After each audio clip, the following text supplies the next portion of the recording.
இவங்க சொல்றாங்க, ஆண்டவரே உன்னுடைய வார்த்தையை நான் கேட்கிறேன், நாங்க ஒழுங்கி இருக்கிறோம். பாவம் மனசுல ஒளிய வைக்கும். கடன் வாங்கி பாரு, 1 லட்சம் 2 லட்சம் வீட்டுக்காரன் தேடி வருவான், கடன்காரன் கடன் வாங்கணும், கடனுக்கு கொடுத்தவனுக்கு அடிமை. அவன் கேட்காத கேள்வி எல்லாம் கேட்பான். இதால செத்தவங்க எத்தனையோ பேரு. அன்பு சகோதரி பாருங்க, கர்த்தர் சொல்றாரு, ஆதாம் ஏவாள் எங்க இருக்கிறாங்க சொல்றாங்க, ஆண்டவரே உன் சத்தத்தை நாங்க கேட்கிறோம், ஆகையில நாங்கள் ஒளிஞ்சு இருக்கிறோம்.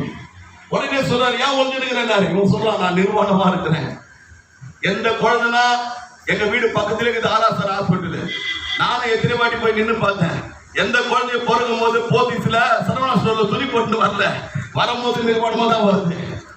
எந்த குழந்தைய பிறந்து வரும்போது நிர்வாணமா தான் வருது. கர்த்தர்கிட்ட ஆதாம் ஏவாளை கூப்பிடும் போது நிர்வாணமா தான் இருந்தாங்க.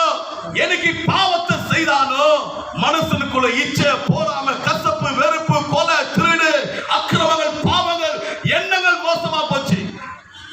அன்பு